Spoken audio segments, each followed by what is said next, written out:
Welcome, listeners, to the Lust for Life podcast. This is your host, Tennessee Reed. You guys, this week was a monster. It really was. It was a hard week.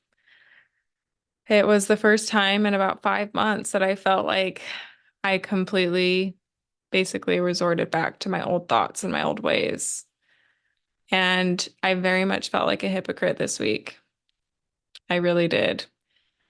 I felt like all my work that I've done was completely reversed and I totally reverted back to my old ways and it scared me. It really did. So I thought this would be the perfect thing to talk about on a podcast that takes you on a journey of developing emotional intelligence. So I'm glad you're here. I'm going to get vulnerable with you today because that's how we connect. That's how we connect as humans. So I will start by saying we all have demons in our head, every single one of us. No matter how good you are, no matter how mastered of your mind you are, we all have those demons. We really do. It's just how we handle them and how we give value to them. Some people have more than others because we value them more than others. This week, I gave value to them and it crushed me. I'm honestly exhausted doing this podcast right now because of how much energy it took from me. The theme of this week is no thought lives in your head rent free, whether it's positive or negative.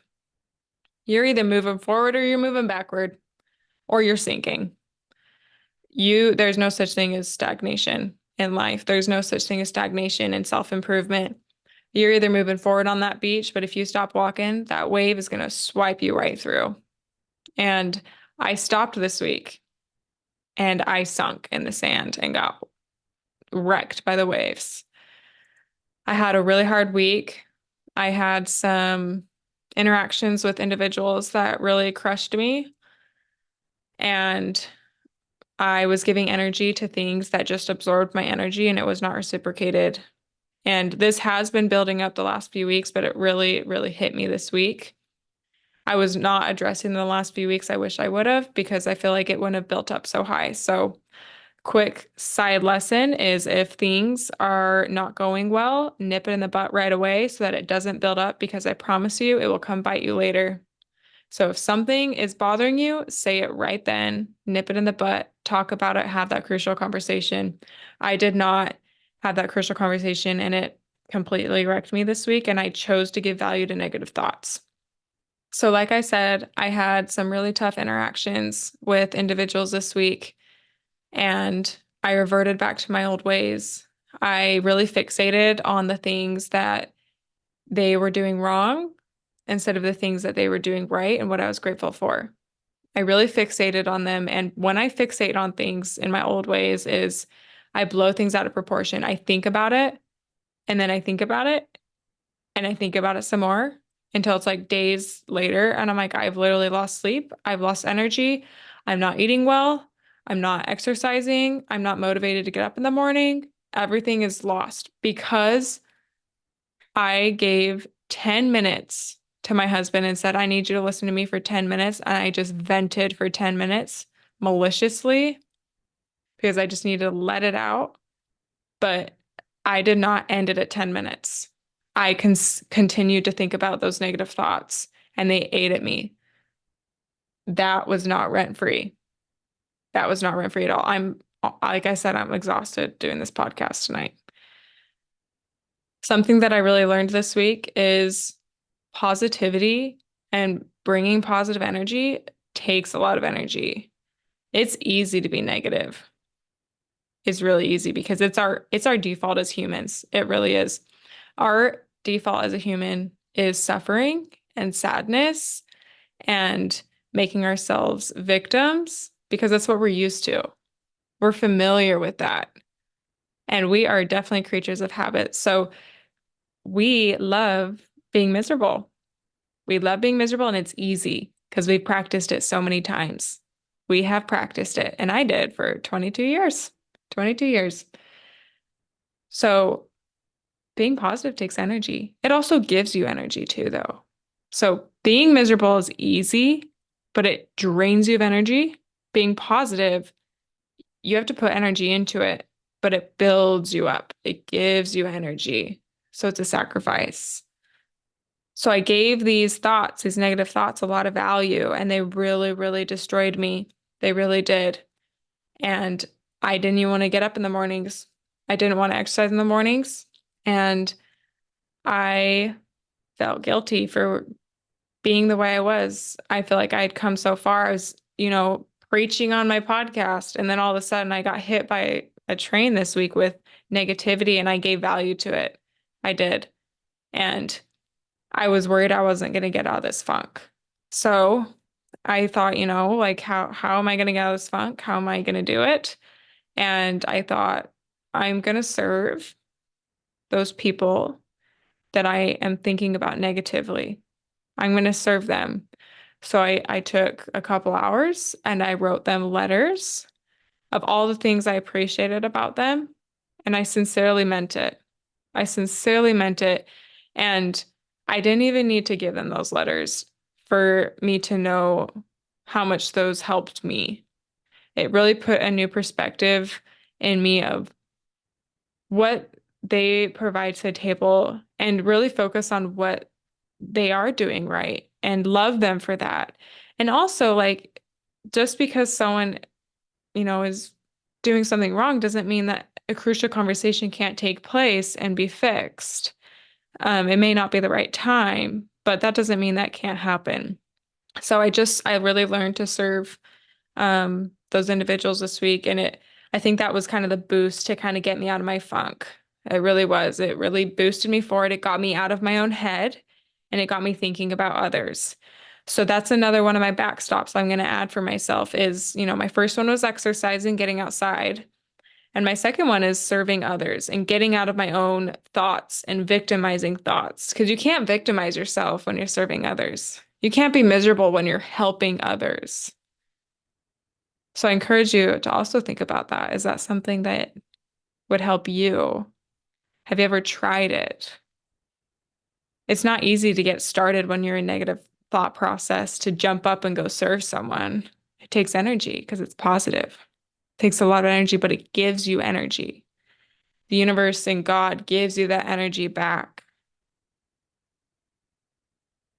An experience this week that I thought was pretty cool that I thought I'd share is one of these mornings, my alarm went off and I did not want to get up. I did not. And my husband and I get up together and work out at the gym together. And he turned to me and I said, "Not today. This is not going to happen today. I'm sleeping in today because I will feel better if I do. I'm out of energy because of how much negativity is going on. I'm out of it. I'm drained." And he sat there and said, "No, you're not. You're coming with me." He would sit there and badger me until I came. I should not need someone to badger me to help me get to my goals, but it sure helps. So Jake, my husband, is the main member in my foxhole. He knows my goals. He knows he knows me when I'm in a funk like that I need that assistance to help get out. And he didn't do it for me. He just reminded me and badgered me of why I get up every morning. And when he's feeling the same way, I'm going to do the same thing to him. And I have in the past. And, we're in each other's foxhole and we help each other that way. So if you have members of your foxhole, that are injured, down emotionally, make sure you reach out to them. Make sure that you're there for them when they're weak and they'll be there for you when you are. I was really thinking about, how frustrating it is that success is not linear or exponential. Success is very much an up and down line that has a medium, a median incline. You know, it's frustrating sometimes that success has lows and it has highs. It's like an emotional roller coaster, literally. And I guess I just hit one of those lows this week. And the awesome part is that I'm on my way back up. So I'm excited to see how high this high is going to get. And I hope to keep it there as long as I can. And something that I really felt like triggered this negative emotional response of mine is I stopped listening to like books. And for a couple weeks, I finished my last book and I just didn't really like have one queued up yet. And so I just kind of took a break and just listened to music while I was working out or didn't really listen to anything, on my drive to work and everything. And I think that really made a big difference. It really did. And I started listening to positive books again yesterday and today, and I feel so different. I feel so different. I feel motivated. I feel energized, more energized. I still feel tired. Tonight I'm tired, but I feel more like my positive self and I'm feeling encouraged. And I'm glad I had this experience of, negativity and stress so that I know that I can get out of this funk because it's quite scary when you're at the bottom of the barrel sometimes to know, like, how am I going to get out? How am I going to get back up to where I was? I'm never going to get there. These thoughts just fill your head and you've been there. Everyone's been there. So it was really encouraging for me to know that I can add another backstop onto my skills of um, getting myself back up, picking myself back up. We're all going to fall down. We're all going to get slapped in the face by life. But just having those backstops and like, I guess I can add another backstop to mine is positive books and positive messages, webinars, podcasts. So I really like to walk outside, get the blood flowing in my brain, listen to positive words, and serve others. I would try to serve someone every single day. And if an opportunity comes up, I definitely, definitely take it. And this was a hard week, but I'm glad it happened. So if any of you are going through anything similar or have in the past, which I would bet my bottom dollar that all of us have been through something similar, that you should find your backstops. Find what gets you back up on your feet. Even if it's so hard to do it, you just have to get started. You just have to open